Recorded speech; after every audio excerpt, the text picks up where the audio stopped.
My fiancé's bachelorette party group chat accidentally included me. I read messages planning how to enjoy one last night of freedom with male strippers and her ex. I never replied. I just sent the screenshots to her father, who was paying for the entire wedding. I, 28 male, have been with my fiancée for 4 years, engaged for 8 months.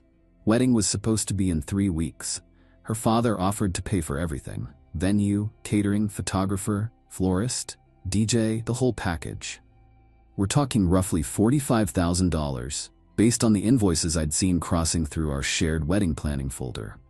I was covering the honeymoon to Hawaii and some smaller expenses, which still ran me about $8,000 in deposits. Last Tuesday night around 11 p.m., I got added to a group chat. Didn't recognize the number that added me, figured it was something wedding related, since we'd been coordinating with vendors and various family members constantly. The chat was already active with about 15 messages when my phone buzzed. Then I started reading. Her maid of honor had created the group for bachelorette party planning. Except she'd accidentally added my number instead of someone else's. Probably mixed up contacts, since my fiancé and I have similar phone number patterns. 1-digit difference. Easy mistake. The messages I read made my stomach drop through the floor. Her maid of honor: "Okay ladies, I found the perfect place. Private room, 6 dancers minimum, and they do special performances if you tip right. Already put down $500 deposit." Her cousin: "Yes, finally, she deserves one last night of actual fun before she's stuck with him forever, lol." Her college friend: "Is fiancé's ex still coming? She said she wanted to say goodbye properly before the wedding, lol." Her maid of honor: "He confirmed yesterday, flying in just for this weekend. She's been texting him for weeks about it, says she needs closure before she settles down for good." My fiancé, in the chat: "You guys are the best. I need this so bad. One night to remember before I have to be a boring wife for the rest of my life. Ex name knows what I like, and I'm not wasting my last chance to feel alive." There were more messages after that. Plans for a hotel suite they'd booked. Inside jokes about things she'd never tell me. Her maid of honor joking that what happens at Bachelorette stays at Bachelorette, and everyone responding with laughing emojis. One message from her college friend stood out: "Just make sure you shower before you go home Sunday, lol. Don't want him smelling anything suspicious." They were literally planning how to hide evidence. I sat there on our couch for probably 20 minutes, just staring at my phone screen, reading and rereading. 4 years together. A house we'd just signed a lease on 2 months ago. A life I genuinely thought we were building together. Thousands of dollars in honeymoon deposits. Family members who'd already booked flights for the wedding. She was in bed in the next room, sleeping peacefully while her friends planned her last night of freedom, with male strippers and the ex-boyfriend she'd sworn meant nothing to her. I didn't reply to the chat, didn't confront her, didn't do anything dramatic that night. Instead, I screenshot absolutely everything, every single message in that chat. Then I left the group silently, which meant they probably didn't notice I'd been there, since group chats don't always push notifications when someone leaves quickly enough. I barely slept that night, kept looking at her sleeping next to me, wondering how long she'd been planning this, wondering if the texting with her ex was something recent or if it had been going on our entire relationship, wondering if I'd ever actually known her at all. The next morning after she left for work, I called her father. We've always had a decent relationship.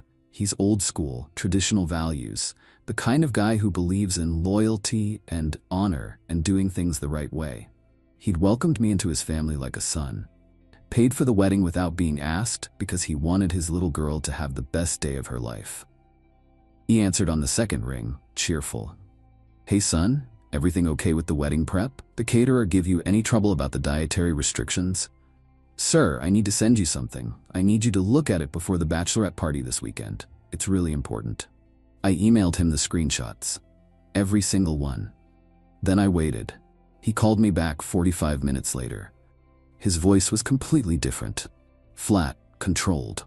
The cheerfulness replaced by something cold and hard. "Where did you get these messages?"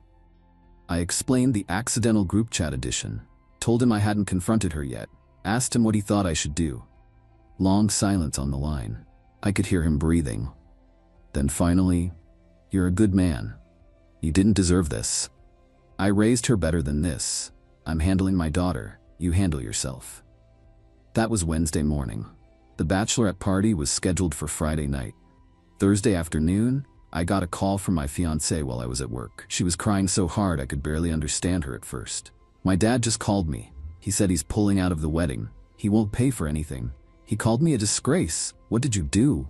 I stepped outside for privacy, kept my voice calm and level. "I didn't do anything. Your group chat did." Dead silence on her end. Then, voice trembling. "What group chat?" "The one your maid of honor accidentally added me to Tuesday night. The one where you talked about your ex flying in for your bachelorette party. The one where you said you needed one last night to feel alive before settling down. The one where your friends joked about you showering before coming home so I wouldn't smell anything suspicious." She started stammering desperately. We were joking. It's girl talk. Bachelorette party stuff. It didn't mean anything real." "Then why is your ex literally flying in this weekend just for this party?" More silence. Then she hung up without another word. "I've been staying at my buddy's apartment since Thursday night. Haven't gone back to our place." Her father called every single wedding vendor and canceled everything that same day, eating thousands in lost deposits himself rather than let the wedding proceed. He told me later he'd rather lose the money than watch his daughter make a mockery of marriage vows. Her mother has called me 6 times since then.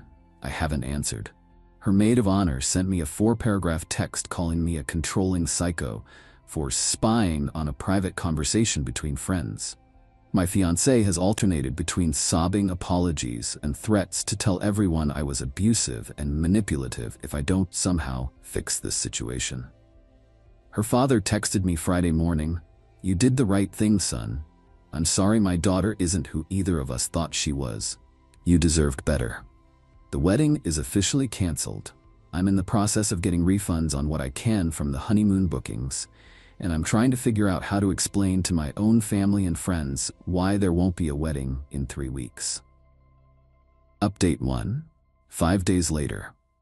Thanks everyone for the support on the original post. Things have escalated significantly since then.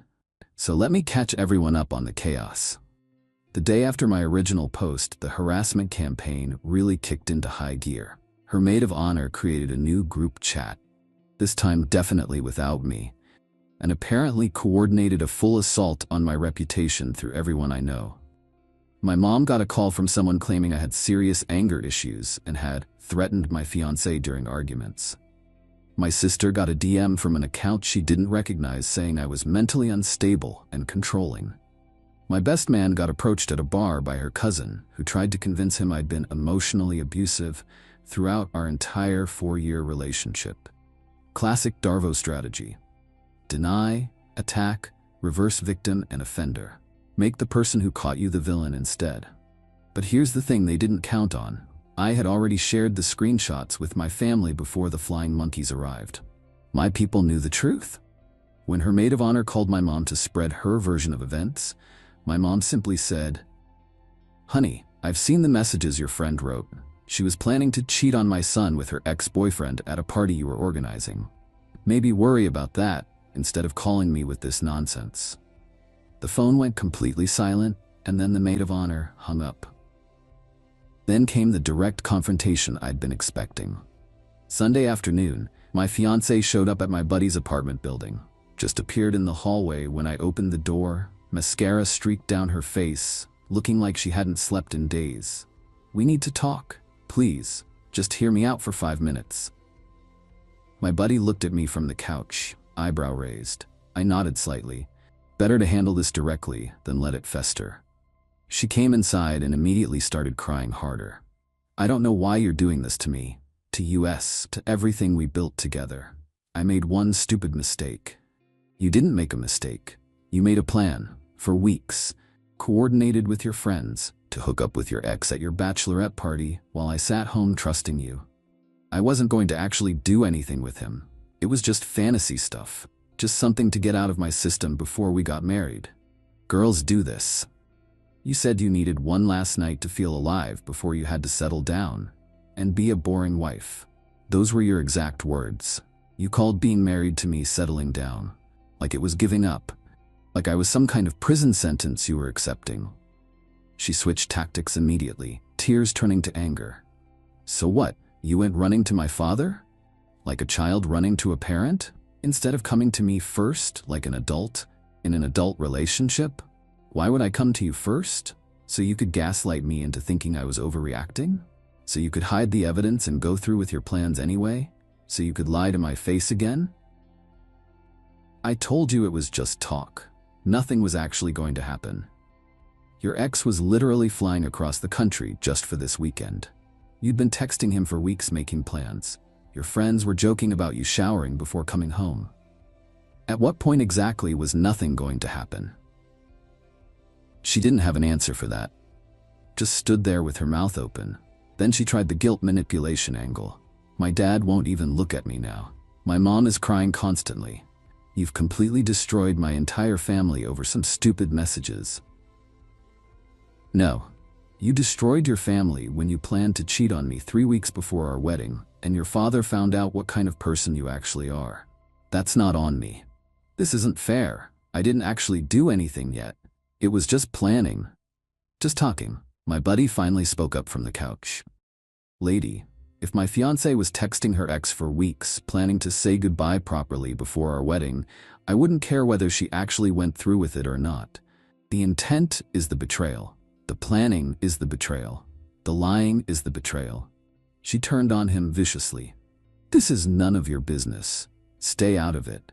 You're standing in my living room uninvited. It's literally my business now. She looked back at me, desperation replacing anger. So that's really it? 4 years together and you're just done? Just like that? You won't even try to work through this? 4 years together and you were planning to sleep with your ex before marrying me. You were texting him for weeks while sleeping next to me every night. Yeah, I'm done. She left, slammed the door so hard a picture frame fell off the wall and cracked. But the entitlement didn't stop with that confrontation. Tuesday morning, I got an email from her personal account. Subject line, fair is fair. The email demanded I pay her $8,000 to compensate her for the wedding deposits her father lost, the custom wedding dress she'd already purchased, and the emotional damage I'd caused by humiliating her in front of her entire family. I forwarded the email to her father without adding any comment of my own. He replied 20 minutes later, I'll handle this. Yesterday evening, her mother called me directly. Different approach than the maid of honor. Soft voice, gentle tone, playing the sympathetic peacemaker. Sweetheart, I know my daughter made some serious mistakes, but you have to understand she was just scared. Pre-wedding nerves. Cold feet. It happens to so many couples. Couldn't you two maybe try couples counseling before throwing everything away? Ma'am, with respect, your daughter wasn't having cold feet. She was actively coordinating with her ex-boyfriend for weeks to meet up during her bachelorette party. She was making plans with her friends to hide evidence from me. That's not fear. That's calculated deception. But she loves you. She's told me so 100 times. She's been crying for days. She also said she needed one last night to feel alive before being stuck with me forever. She called me boring. She said her ex knows what she likes. That doesn't sound like love to me. That sounds like contempt. Long pause on the line. Then tone hardening slightly. You're making a huge mistake walking away. No woman is going to be perfect. You'll never find someone who doesn't have flaws. You're being unrealistic about someone who doesn't plan to cheat on me before we're even married? I think that's a pretty reasonable standard. I'm willing to take my chances. She hung up without saying goodbye. The apartment situation is getting complicated. Both our names are on the lease since we signed it together. She's refusing to move out and demanding I continue paying my half of rent even though I'm not living there. I've contacted a lawyer friend to figure out my options. Looking at potentially losing the security deposit entirely and eating some additional costs just to get out clean and be done with her. Her ex-boyfriend, by the way, according to her cousin, who apparently had a crisis of conscience and reached out to me directly, he showed up for the bachelorette party anyway that Friday. The party still happened, just smaller, sadder, and with the bride-to-be crying half the night. And he left Saturday morning when he realized the wedding was canceled and there was way too much drama for what he'd signed up for. Couldn't make this stuff up if I tried. Final update, 2 weeks later. It's been roughly 2 weeks since the wedding was supposed to happen. The date came and went last Saturday. I spent it at my parents' house, eating my mom's pot roast and watching college football with my dad. Not exactly how I pictured that particular Saturday going when I proposed 8 months ago, but honestly, it was peaceful. Let me wrap up all the loose ends. The apartment situation. My lawyer friend sent a formal letter to the landlord explaining the circumstances of the relationship ending. Provided documentation including the canceled wedding and the screenshot evidence. The landlord actually turned out to be surprisingly reasonable about everything. Agreed to let me off the lease early with just 1 month's penalty payment, $1,400, since I'd been the one making consistent on-time payments for the entire year we'd been there. My ex-fiancée is now solely responsible for the remaining 9 months of the lease. Or, she needs to find someone to take it over. Her dad apparently told her directly he wasn't helping with rent after what she did. Her mom caved after a week and is covering it temporarily, but everyone knows that's not sustainable long-term. Her family fallout. Her father still hasn't spoken to her in 2 full weeks according to mutual friends. Her mother is caught in the middle trying to broker some kind of peace between them, but her dad is apparently done making excuses for her behavior.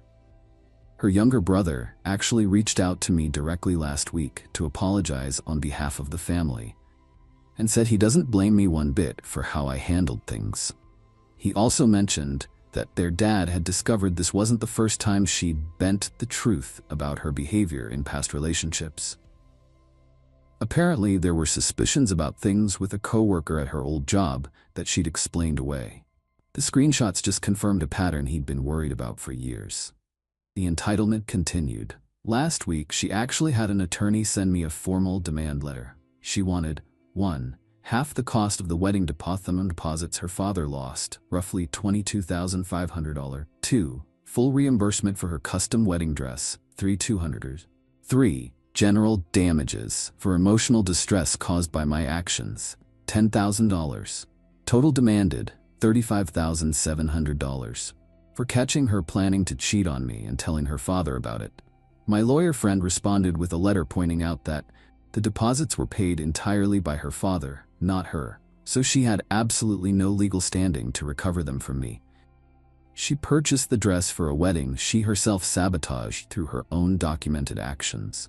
There's no legal basis whatsoever for emotional distress damages when the distress was directly caused by natural consequences of her own behavior. I had extensive documented evidence of her planning infidelity that would be extremely unfavorable to her public reputation in any court proceeding. Her attorney withdrew the demand letter within 3 days. We haven't heard anything from her legal representation since. The ex-boyfriend situation. Here's the part that's almost funny if it weren't so pathetic. Her ex apparently expected the canceled wedding meant she'd want to get back together with him. When things imploded, he assumed she'd come running back to him as the backup option. She rejected him flat. Told him she'd only wanted closure and one night, not an actual relationship.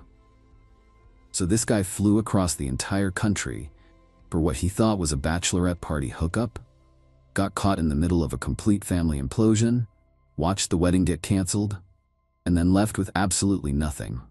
Her cousin told me he's been bad-mouthing her to anyone who'll listen now, telling people she used him and led him on. The bridge burner got her own bridges burned right back. The maid of honor, the person whose mistake with phone numbers accidentally added me to that group chat? She's apparently being blamed by my ex-fiancé for ruining everything. Their friendship of 20+ years is effectively destroyed. The maid of honor is telling everyone who asks that she was just helping plan exactly what the bride asked for, and that my ex-fiancé was the one who specifically requested her ex be invited. No one's taking responsibility. Everyone's pointing fingers at everyone else. As for me, I'm doing okay. Not great, 4 years is a significant amount of time to invest in someone who turned out to be capable of this level of deception. But I'm okay. I've got genuine support from my family, my close friends, and weirdly, from her own father, who sent me a bottle of nice whiskey last week with a handwritten note that said, "For what it's worth, I would have been proud to call you my son-in-law. You deserved better than what my daughter gave you." I'm staying with my buddy until I find my own place, which should be within the next few weeks. Work has been a decent distraction from everything. I've started seeing a therapist to help process all of this. Not because I'm falling apart, but because I want to understand how I missed the warning signs for 4 years. Want to make sure I don't miss them again with someone else down the road. The wedding dress, by the way, it's still hanging in the apartment closet according to her brother. She apparently refuses to look at it, can't return it because it was custom altered, and won't throw it away either. It's just hanging there. A $200 monument to choices and their consequences.